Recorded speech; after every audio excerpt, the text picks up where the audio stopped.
Dafara e passé Dakar kasira dinama Sungalo e kungolo ati dugu wari ko diba fo dugu andugu dum warata de o koni kuma tala sa e ka sama moneto yi i yere ta sita sita kan numéro flani warici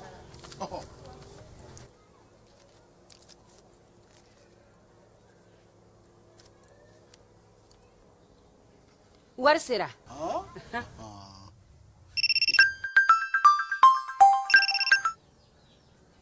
Allo ye wari sɔrɔ o ɲɛna tiɲɛ yɛrɛ la ko ni sama bɛ maa min ɲɛ ko nkomi t'i gosi ngonga sama mɔnɛ i yɛrɛ ta a sɔngɔ ka nɔgɔn ni mali wari ci sira bɛɛ ye depo ye fu ye wari bɛ ci fu ni application ye wa bɔsara ye musaka fitinin ye sama mɔnɛ ji ni kuran bɛ sara n'a ye krediw bɛ ta n'a ye sanni feere bɛ kɛ n'a ye sama mɔnɛ nin y'anw maliyɛnw ta ye a y'a si filɛ ka nkalon bɔnda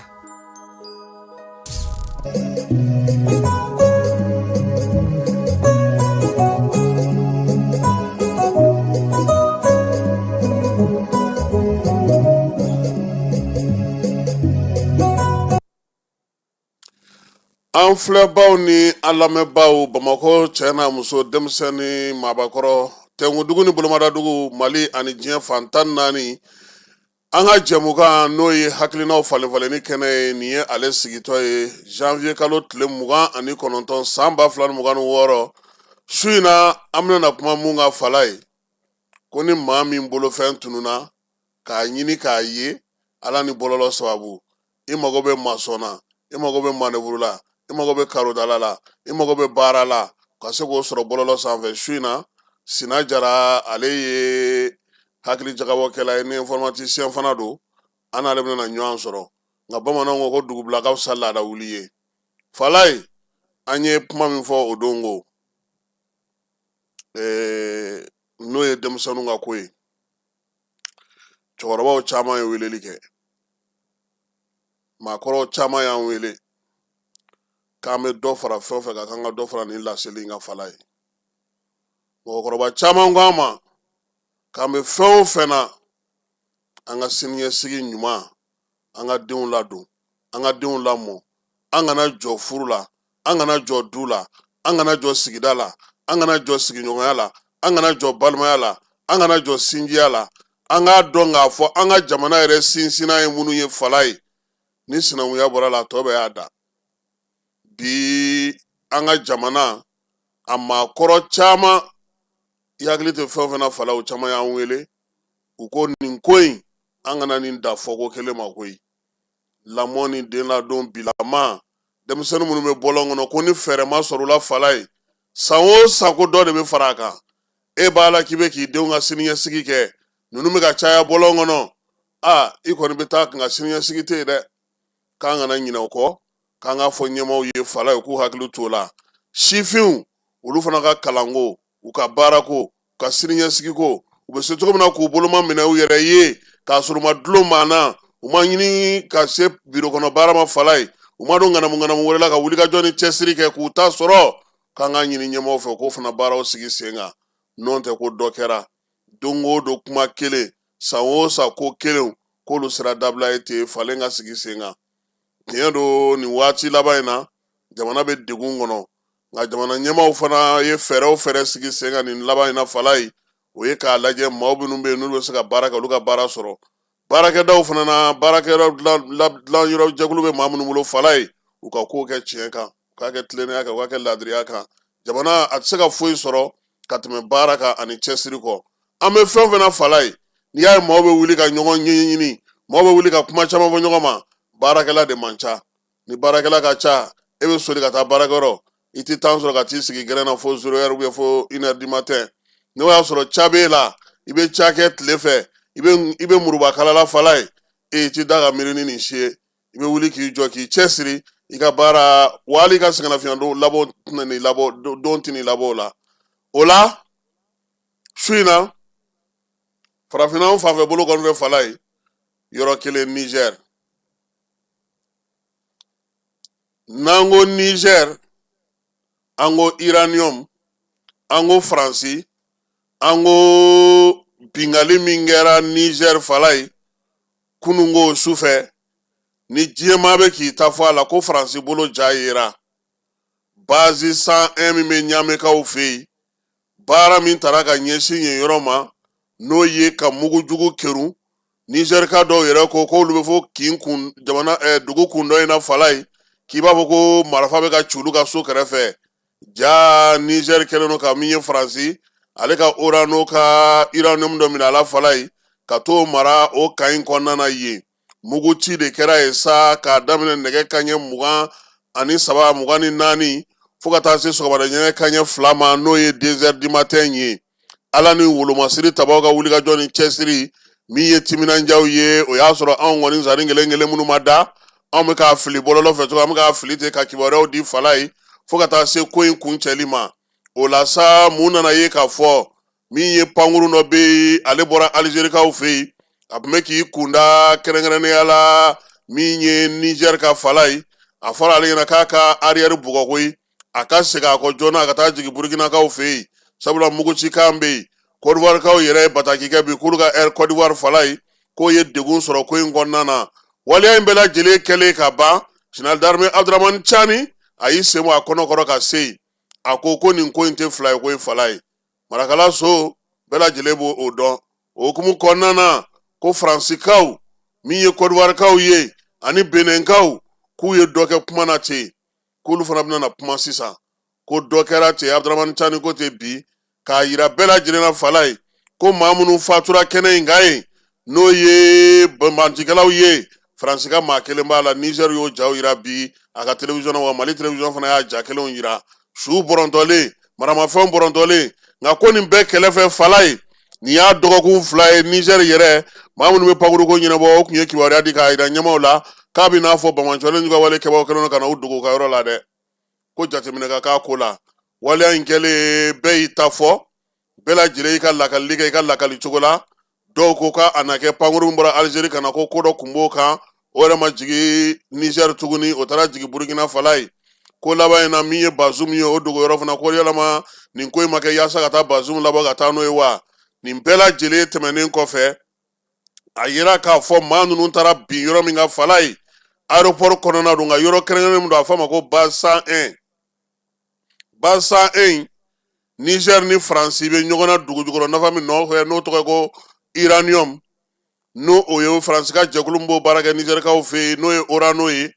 ale y'a yira k'a fɔ ko o min ye o uranium min ye nin ye k'o tɛ se ka to yen o la sa drone ni bamanci jɛkulu sa olu de kɔni bila sa ka mugujugu kerun nin yɔrɔ in na fɔnkɔɲɔgɔnkɔ in fala a bɛ uranium min nɔfɛ Niger y'a yira k'a fɔ k'a t'a di bi a t'a di Faransi ma sini Faransi yɛrɛ taara ka taa ɲɛfɔ a ka wasabulon kɔnɔna na k'u ka wuli ka jɔ kɛ min ye bagabagaliw ye olu camanba taara ka ɲɛsin Niger ma ko fo a ka uranium min di u ye wuli ka jɔ kɛ sariyatigiw ka sira fana fɛ ka bagabagali caman kɛ o bɛɛ la Niger ko petu ko min ye uranium min ye a t'a di bi a t'a di sini n'o y'a sɔrɔ Faransilakaw fala ye u delilen don ka farafinna jamanaw ka fɛnw bɔsiw bolo la Niger zeyin ale kɛlen don k'i jɔ a jɔyɔrɔ la kosɛbɛ bɛɛ lajɛlen y'a ye k'a fɔ ko min ye uranium min ye a maralen don yɔrɔ min mugujugu ni minanjugu taara keru o yɔrɔ de la kosɛbɛ kɛrɛnkɛrɛnnenya la Niger yɛrɛ ko ni ala sɔnna a ma uranium min a bɛna feere diɲɛ sugu la koyi sabula kabini décembre kalo tɛmɛnen Niger ni Faransi bɛ ɲɔgɔn na ni uranium ko de la sariya so taga tɛ sariya so taga ye wulikajɔ tɛ wulikajɔ ye Faransi ye fɛɛrɛ sugu bɛɛ lajɛlen da ka jan sugu bɛɛ sigi sen kan sisan a tɔ nana kɛ mun ye jateminɛlikɛlaw ka fɔ la n'i ye kuma in a fɔnkɔɲɔgɔnkɔ jateminɛ uranium ko in na ka na nin bingali jateminɛ ka tila ka taa kɛ o marayɔrɔ fana fanfɛla de ye pankurutigi kɛnɛ kɔnɔna na ko b'a yira k'a fɔ ko Niger ni Faransi bi kɔni bɛn tile tɛ o ye tiɲɛ ye nka ka marifa ta fo n k'a minɛla jagoya la k'u tun b'a dɔn k'a fɔ ko faransi bɛna sɔnni ma ko ka taa fo ka taa se Niger ale dafirili ma o hukumu kelen kɔnɔna Fala n y'a f'i ɲɛna min ye dugujukɔrɔ nafa in ye Niger ko k'a t'a di bi a t'a di sini wa ni Ala sɔnna ma a bɛna taa n'a ye sugu la Abdramane Tchani fana y'a jira sa k'a fɔ ko wulikajɔw bɛ sen na yaasa min ye nin dugujukɔrɔ nafa in ye a ka don a donda fɛ i n'a fɔ sariya y'a laɲini cogo min na Orano ale tɛgɛ kana da ka fiyewu u AES jamanaw ko k'u fo k'u waleɲuman dɔn min ye Irisilakaw ye k'u ye wulikajɔ min kɛ teliyala Fala ye Abdramane Tchani ka kumana ko min ye maa ninnu ka wulikajɔ ma miniti 20 bɔ Irisiw y'u bɛɛ lajɛlen bɔ baara la koyi minɛn mun b'u bolo ko y'a to ko nin ko in a sera ka kɛ se sɔrɔ ye maa minnu fana bɛ yen sa n'olu ko k'u bɛ duuru don fiɲɛ na Niger wolomasiri tabaw y'u wasa don olu la ani AES cɛden minnu bɛ yen sabula olu ka base fana bɛ base 101 in kɔnɔna na Fala ye Pankuru Jigikɛnɛ na Ɲamekaw fɛ yen su in na an bɛ se ka min fɔ a ko la o ye nin ye an bɛ taa fan fɛ ka sɔrɔ ka segin ka na ni kibaruya tɔw ye yanni an ka maa bisimilalen ale ladon an ka studio kɔnɔ.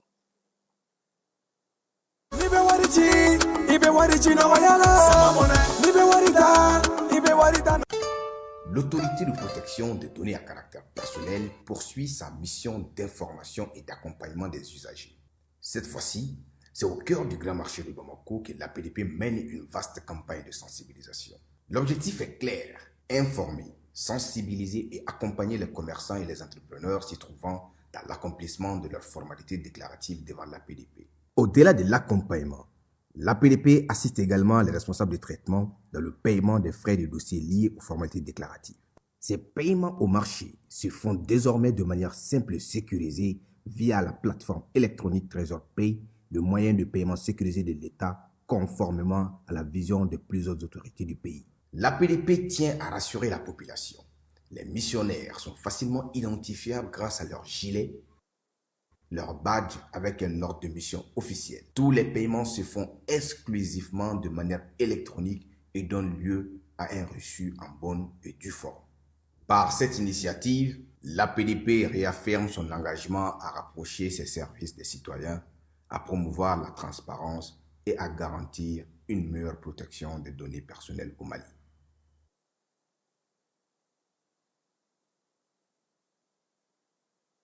lajɛlen ma aw minnu b'a fɛ ka voyager k'a sɔrɔ a ma degun sɔrɔ a ka voyage kɔnɔna na compagnie de transport Somatra u y'a kanu ka na ni kari kura caman ye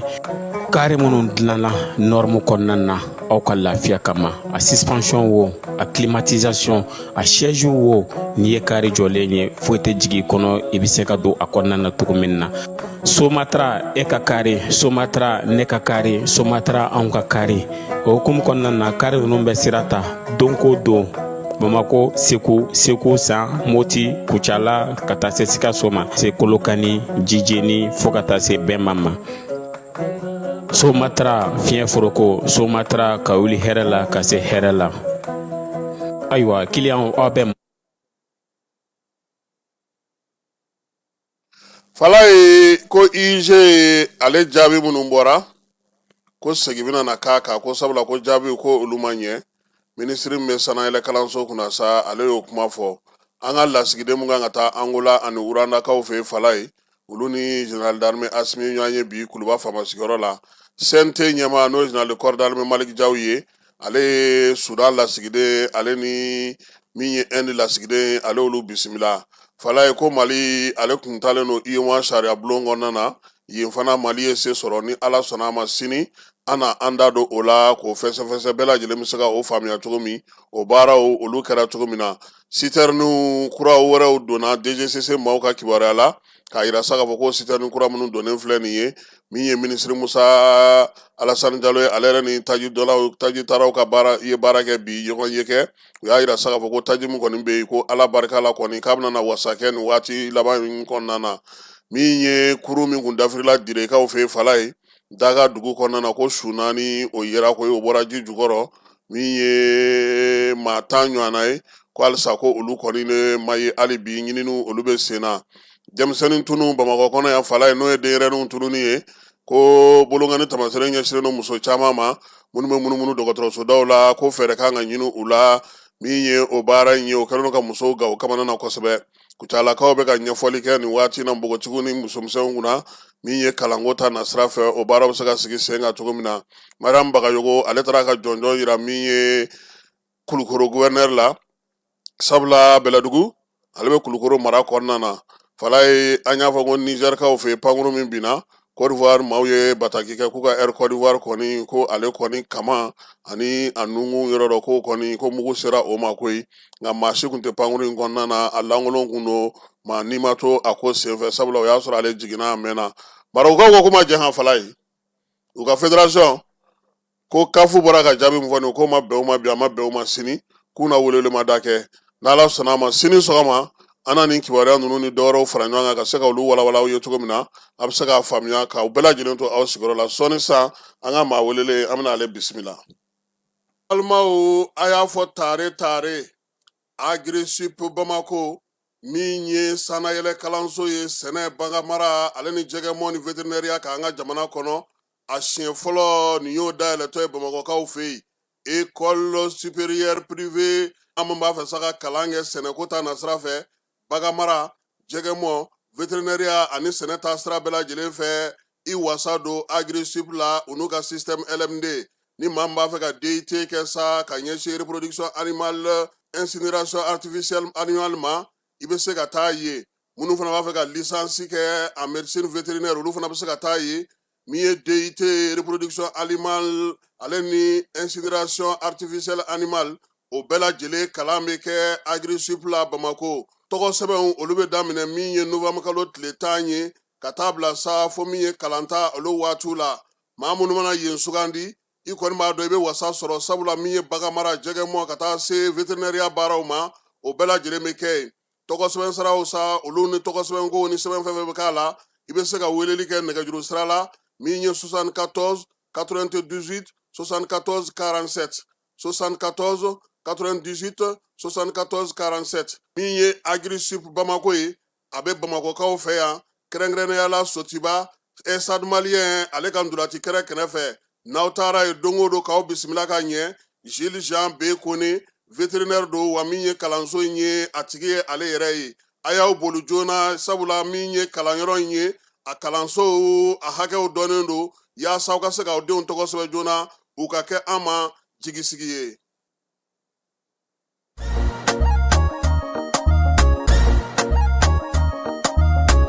Aw bisimila hôtel Lafiya la n'i ko hôtel Lafiya wulikajɔw bolodalen don walasa aw bɛ se ka lafiya sɔrɔ cogo min na ani hakilisigi aw ka séjour la anw fɛ Mopti yan kɛrɛnkɛrɛnnenya la Mopti Sevare ka kɛ ni kurantigɛtigɛ ye min ye hôtel Lafiya Sevare ale ye wulikajɔw boloda ka se ka min ye awa fɛɛrɛ kɛrɛnkɛrɛnnen dɔw ta walasa aw bɛ se ka lafiya sɔrɔ cogo min na aw ka séjour la hôtel kɔnɔna na n'o ye ka panneau solaire installé min ye kurantigɛtigɛ o degun aw kana o ye séjour la l'hôtel yɛrɛ kɔnɔna na réservation ka kɛ kabi sisan min b'a to aw bɛ se k'aw ka séjour kɛ k'a sɔrɔ tɔɔrɔ tɛ aw kan degun tɛ aw kan hôtel Lafiya. Hôtel Lafiya ale filɛ nin Sevare Bangetaba yanni ka se aéroport sirafara ma station laban i kiniboloya fan fɛ i bi jigin o carré fɛ mètre 200 bɔɲɔngo Hôtel Lafiya ale cokolen bɛ i kiniboloya fan fɛ i bɛ se ka weleli kɛ nɛgɛjuru siraw fɛ 21 42 14 11 76 01 01 98 66 78 72 04 Hôtel Lafiya référence do.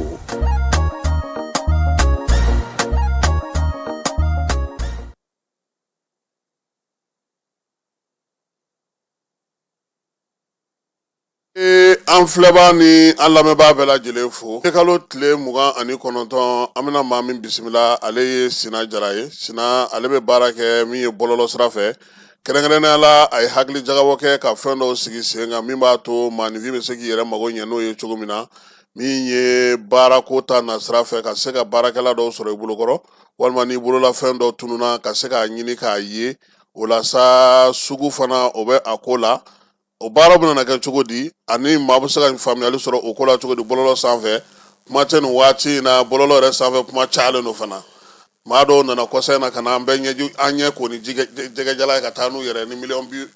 miliyari 50 ye n'a maa nana sa k'ale bɛna na fɛn wɛrɛ sigi bɔlɔlɔ sanfɛ maaw bɛ ɲininkali kɛ a ko bɛ cogo di jarakɛ i ni su i nana an ka kɛnɛ kɔnɔ a diyara an ye an b'i fɔ k'i waleɲuman dɔn tubabuw yɛrɛ ka fɔli la aw ye innovateurs ye sa o n ka fɛɛrɛ sigi sen kan yaasa an bɛ se cogo min na k'an bolo maanabɔ k'an ka minɛn tununenw ye ka dɔ bɔ an ka baarakɛbaliya la min y'an ka bolola baarakɛlaw ye k'olu fana sankɔrɔta maaw bɛ se k'u lasɔrɔ cogo min na lafiya hukumu kɔnɔna na o la sa an b'a fɛ k'a dɔn min ye e yɛrɛ ye i nana cogo di informatique yɛrɛ hukumu kɔnɔna na denmisɛnninya de y'a to a diyara i ye wa walima i yɛrɛ ɲɛ b'a la k'a fɔ ko Mali mago ɲɛ de b'a la bi Kewa mi fo iga déjà oui c'est ça on peut pas ça kasi mi fo ko sebe iga wolela a jara c'est iga nya fait sur ma téléphone iga décryptage actualité ka que fait no do mais mu apprécier ko sebe vraiment décryptage no kay ko sebe voilà donc bon ne yere dura informatique la chogodi déjà initialement d'amener na jayen de kuno bon cela depuis pas ne rega informatique ko rem sa fo depuis lycée a jaraye donc ala ke ngal se ni nga machine ordinateur follow era soro depuis terminal donc depuis watin tike bala ko sebe se fait a to jaraye ka ta fe voilà donc o de blagata informatique kala reke bon ni réseau informatique ni maintenance ni fenn ke et après ni donning ke développement la parce qu'on a déjà développement web DC ou développement d'application c'est fait c'est ka fait on bla 5 ans voilà fait on même on a fa ko c'est quoi voilà bon kalan ko fait ntemana entreprise d'amanon fait voilà ni barake multinational pratiquement arabe multinational oui taroni be to voilà Europe na chamay muti pratiquement be voilà entreprise bawi donc ya to nyes France chama soro voilà mais au créfe entrepreneur ni kari ko sebe donc moi c'est ka voilà au codo bla 5 ans voilà o na ni ko yin awa min ye nin ko fila ye e yɛrɛ ka miirina don i kelen wa ou bien ni mɔgɔ de bɛ ka jɛ k'a kɛ non n yɛrɛ ka miirina don kelen fɔlɔ in yɛrɛ ye mun ye espace baara ale miirina nana a mɛnna dɔɔni depuis 2015-16 yan fan ninnu fɛ voilà mais n y'a essayer o wagati na fɔlɔ comme expérience ba tun tɛna ko la et puis bon n y'a essayer ka dɔw démarche pour que a se ka ko bila sen kan a ma taa ɲɛfɛ o la n y'a to yen n y'a jɔ yani n ka se ka prêt à lancer kama voilà lancer kama sinon filanan in o bon fɔlɔ yɛrɛ fɔlɔ n participera ni o ye concours dɔ bɛ kɛ Mali la kuma dɔ la Orange Mali fɛ concours prix Orange de l'entrepreneuriat social par exemple participera o la donc résultat au CFA j'ai vu que une kɛra national la troisième ye mais a waati m'a participé parce que kɔfɛ a tun bɛ taa régional la n danna troisième national donc o kɛra yen nɔ mais filanan in o y'a to participera tuni Elumelu Foundation ka programme la d'entrepreneuriat la o kɛra 2019 voilà o de a yela kɔnkɔn mais pour que ka se ka fɛn tununen ninnu voilà ye quoi c'est ça awa nin ye fɛn fila ye fo ni yɛrɛ y'i da dɔ la sa k'a ɲɛfɔ an ye parce que an kɔni ɲɛ b'a la k'a fɔ min ye baara in ye a kuma ka ca dɔɔni yalama ni maa min b'a fɛ k'i sen don a la o i b'i tɔgɔ de sɛbɛn wa carte d'identité de bɛ k'i bolo wa ou bien a bɛ kɛ cogo di so i kuma min fɔ i ka kuma daminɛ na o ye kuma ɲɛnaba parce que effectivement application cayara kɔsa ninnu na a caman na binganiw arnaquew sɔrɔla a sen fɛ bon nin na a inscription ka nɔgɔn i bɛ taa a lien kan i b'a fɔ fɔlɔ ye espace www.baarata.www.espace.com i bɛ taa kan dɔrɔn il y a champ dɔw bɛ ka renseigner tɔgɔ jamu numéro de téléphone i ka adresse email o ye pour que k'a confirmer kɔfɛ ko e yɛrɛ don parce que i bɛ se ka taa fɛn dɔ parce que ale ye réseau social professionnel de c'est pas que il va faut faire notre dron kana non c'est à la ine mu c'est à professionnel barakala ko ñoo sur a sanfé donc email ni fɛn ninnu kun y'o de donc kɔfɛ email bɛ ci ma pour confirmation i ka boîte kɔnɔ on est là no i b'a confirmer filanan yɛrɛ a yɛla ta in fana ka nɔgɔn n'o bɛɛ ale inscription ka nɔgɔn kojugu parce que confidentialité ni fɛnw kama donc ale inscription ka nɔgɔn a bɛɛ ye juste email i bɛ mot de passe choisi ani nom d'utilisateur dɔ et puis voilà i bɛ inscrire le a banna inscription ka nɔgɔn kojugu Jarakɛ ne ka moto tununa ne b'a kɛ cogo di sisan o a yala sanfɛ fɛn layi fɛn yɛrɛ dabɔra mun kama kosɛbɛ olu b'a la kosɛbɛ quoi o dɔrɔn tɛ pièces ni moto téléphone a bɛɛ par exemple a bɛ kɛ cogo ni inscrire la ka ban ni inscrire ni taara application sanfɛ n'i bɛna taa i ka moto déclarer sisan k'a perdura i bɛ taa a bɛ f'i ye yɔrɔ dɔw bɛ yen i b'a fɔ fɛn façon mun don moto téléphone portefeuille voilà i bɛ moto choisi i bɛ moto ta ensuite a partie intéressant yɔrɔ ye mun ye référence sensible dɔ b'a la mun n'i y'o don a la a tɛ publier directement plateforme sanfɛ o référence sensible sisan moto la par exemple o bɛ se ka kɛ châssis i bɛ ka châssis don i bɛ moto yɛrɛ description kɛ ni moto photo b'i bolo i bɛ o photo joint a la ou bien hali n'o t'u bolo photo par défaut dɔ b'a la mais i yɛrɛ bɛ se ka hali photo par défaut dɔ k'a la mais o yɔrɔ in na yanni ka taa o ɲɛfɛ fɔlɔ ya partie wɛrɛ b'a la ɲɛfɛ o ye coffre-fort ye o ye fɛn minnu ka gɛlɛn i ma kosɛbɛ i b'a fɔ i ka portefeuille ka gɛlɛn i ma ou bien bijou dɔ ka gɛlɛn i ma parce que n'a tununa i tɛna se ka photo sɔrɔ k'a publier bilen ni ne tununa donc ni fɛn min ka gɛlɛn i ma sisan voilà i b'o photo don i b'o o coffre-fort kɔnɔ i b'o photo don ani ni référence b'a la i bɛ référence in fana don o bɛ sauvegarder ka bila yen donc o cas don na ni voilà ala ka an n'a cɛ jan n'a kɛra n'a tununa i bɛ se ka taa dɔrɔn k'a publier ale photo n'a référence bɛɛ b'i bolo ka ban parce que i ka girin k'a ɲini bilen donc i b'o publier donc publication la sa donc n'i ye o fɛn ninnu don ka description don a yɛrɛ fɛn bɛ cogo di a kɛra fan jumɛn fɛ i bɛ se ka lasɔrɔ cogo di ani fana mun innovation ye mun y'a la par exemple i bɛ se k'a fɔ i b'a fɔ dɔw ka portefeuille bɛ se ka tunu sisan a kɔnɔnafɛn mun ka gɛlɛn o ma o ye pièces ni fɛnw ye wariko t'u ka problème ye mɔgɔ caman b'o fɔ voilà donc fɛn yɔrɔ la i bɛ se ka récompense dɔ k'a la k'a fɔ ko voilà ni mɔgɔ min y'a ye voilà n bɛ nin d'o tigi ma a bɛ se ka kɛ récompense fɛnw ka ca a bɛ se ka kɛ remerciement ye n b'i fo a bɛ se ka kɛ n bɛ wari d'i ma a bɛ se ka kɛ n bɛ cadeau dɔ d'i ma o bɛ dépend i yɛrɛ ka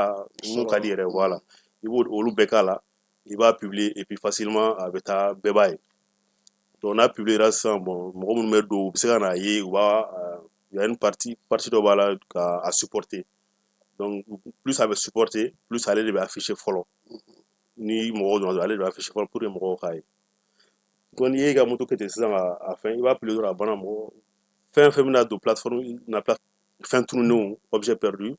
ani fɛn yelenw objet trouvé donc n'i taara perdu la i bɛ fɛn fɛn tununen don i b'o bɛɛ ye n'i taara trouvé la fɛn fɛn tununen don i b'a bɛɛ ye donc a bɛ marché ten quoi puis objet dɔrɔn tɛ hali mɔgɔ wɛrɛ b'a la Jarakɛ e bɛ ka nin fɔ ka nɔgɔya cogo min an bɛ tile min na bi connexion ko gɛlɛya bɛ yen an ka burusi kɔnɔ maaw ma tila so papier t'a la fɔlɔ kuma tɛ ko ka se nin ma olu b'u yɛrɛ sɔrɔ nin na cogo di sisan olu bɛ se ka olu minnu ma kalan olu b'a kɛ cogo di nka o yɔrɔ in effectivement o ye question ɲɛnama ye pour le moment olu minnu ma kalan mɔgɔ bɛ se k'i dɛmɛ k'i ka inscription kɛ k'a ni k'i guider a la mais tagalen ɲɛfɛ a bɛ se ka nɔgɔya parce que idée depuis idée bɛna na waati min na idée caman wɛrɛ bɛna pour que a nɔgɔya utilisation nɔgɔya mɔgɔw ma kosɛbɛ yɛrɛ quoi a kɛra faama kunda ye o circulation na contrôle nin senfɛ a kɛra voilà mɔgɔw yɛrɛ ka ɲininiw la olu innovation prévoilen don a kɔnɔna na nin ye daminɛ de ye fɔlɔ mɔgɔw k'a utiliser k'a lajɛ ka retour kɛ k'a fɔ a bɛ cogo min na fɛn ɲɛnama don a bɛ se ka taa nin sira fɛ a bɛ se ka taa nin sira pour que hali bi ka innovation tɔw don a la kosɛbɛ hali maintenant sisan ne ka montre tununa Mati Bagayogo fana ka montre tununa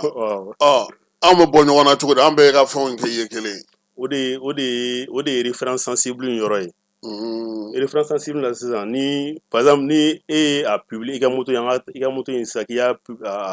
publier i ka tununa bɛɛ bɛ se ka na i ye mun fɔ kulubali laka bɛ se ka na o bɛ taa laka dɔ bɛ se ka na ko n ta don bon i ta don yen parce que o fɛn fana ka nɔgɔn o clique ka nɔgɔn quoi n'i donna plateforme kɔnɔ dɔrɔn i b'a ye a b'a sɛbɛn a duguma je réclame i t'a dɔn quoi i bɛ se ka cliquer directement i t'a dɔn mais i t'a dɔn a tɛ dan o ma i t'a dɔn référence bɛ demander i fɛ yen nɔ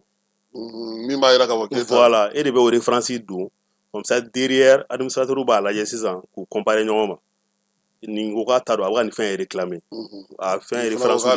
ayi a fɛn référence de filɛ nin parce que référence enregistré don ka ban e mun na k'e t'a dɔn e bɛ référence don k'a fɔ e t'a de don donc a fila bɛ da ɲɔgɔn kɔrɔ n'i ka référence ma dafa kɔrɔ k'e ta tɛ donc depuis yen fɔlɔ o bɛ bɔ a la voilà mais n'i t'a dɔn dɔrɔn directement derrière administrateur bɛ mise en relation kɛ donc a b'a to mɔgɔ min y'a publier e mun y'a publier k'i ta tununa mun ko k'ale y'a ye parce que a façon y'o de ye e ta ye par exemple e ka moto tununa ye dɔ de bɛna fɔ ko bon n ye moto in ye nin yɔrɔ in na a y'a chassis la a y'a vérifier ni nin don a b'a cliquer n y'a ye donc ale b'a fɔ n y'a ye nin référence in de filɛ donc a bɛ mise en relation min kɛ o yɔrɔ in na sa e bɛ se k'a tigi wele directement ka taa a nɔfɛ quoi fasoden jɔyɔrɔ bɛ se ka kɛ mun ye nin ko in na parce que i b'a dɔn k'a fɔ nin fɛn sugu ka di mɔgɔ caman ye u b'a fɔ k'u bɛ se k'u sen don a la kuma tɛ tɔgɔ sɛbɛnni ko ni ko ninnu est ce que musaka b'a la sisan musaka t'a la parce que lancement de don promotion kɛli wagati don wali o kɔfɛ ni musaka ko nana y'a la hakilijabaw la an y'a ye k'a fɔ e mun ye par exemple ne ka i ye fɛn dɔ binnen tɔmɔ a kɛra ne ka a kɛra carte d'identité a kɛra fɛn o fɛn e bɛ fɛ k'a publier k'a fɔ k'i y'a tɔmɔ de e tɛ wari sara i bɛna dɔrɔn i b'a publier n y'a tɔmɔ de a information filɛ de n y'a tɔmɔ nin yɔrɔ in na n'a mɔgɔ b'a nɔfɛ a tigi bɛ se ka récupérer nin yɔrɔ in na i tɛ wari sara mais mɔgɔ min n'a ye kɔfɛ de ko ne ta de don o tigi de bɛ se ka wari sɔrɔ et puis musaka ɲɛnamaba tɛ bolo ma ko ma o tɛ senna fɔlɔ quoi sisan a bɛɛ ye fu ye donc n'o tigi y'a fɔ ko n ta de don o de bɛ musaka dɔɔni sara sinon a fɛn na mɔgɔ bɛ na ko n y'a ye mɔgɔ bɛ se ka na fɔ aw ɲɛna sisan ko n ye fɛn dɔ tɔmɔ pour que a ka se ka yira mɔgɔw la voilà fɛn tununnen a bɛ t'o sira fɛ c'est ça musaka foyi t'a la e dan ye dɔrɔn ka na fɔ dɔ ka moto tɔmɔ c'est ça voilà hali tile n ye nin tɔmɔ a information fɛ n y'a tɔmɔ nin yɔrɔ in de la ni mɔgɔ min ta don voilà donc i b'o publier dɔrɔn musaka foyi t'a la ne ko n ka tile don ni e ko k'e ta don mise en relation bɛ kɛ a tigi b'e wele donc i bɛ se k'a fɔ ye bon a sɔrɔ nin yɔrɔ la a sɔrɔ nin yɔrɔ la a bɛ se ka kɛ fan yɔrɔ bɛɛ a bɛ se ka kɛ hali yɛrɛ i b'a déposer boutique dɔ fɛ i b'a déposer commissariat i b'a déposer yɔrɔ dɔ ka di i bɛ se k'a déposer k'a fɔ i bɛ se k'a sɔrɔ nin yɔrɔ in na ayiwa mɔgɔ tugunnen ta bɛ kɛ cogo di o bɛɛ ye o cogoya kelen ye i b'a tigi photo ta i b'a publier a tɔgɔ a don fɛn kɔnɔ a tigi ka description k'a la a tununa nin yɔrɔ plutôt an ka kɛ ni e de ka mɔgɔ tununnen don wa a tununa a kuma ka taa nin yɔrɔ in de la nin fɛn in de kuma ale bɛ description k'a la i b'a publier i b'a fɔ ni e mɔgɔ min ye i sigilen denmisɛnnin dɔ b'a tɛmɛ yɔrɔ la a tigi i y'a ye a tununnen don o kelen fana don i b'a fɛn ni denmisɛnnin bɛ n ka yɔrɔ la a photo filɛ ni mɔgɔ ka mɔgɔ dɔ u bɛ se ka n contacter a b'i wele sisan yɛrɛ o exemple dɔw b'a kan yɛrɛ pièce dɔw b'a kan ani dɔ fana ka mɔgɔ tununa o fana b'a kan ayiwa an ma kuma min kan kosɛbɛ fɔlɔ k'a bɛ baabu daminɛna o ye filanan ye n'o ye espace ye espace in n'i y'ale jateminɛ a bɛ n'a fɔ aw kɔni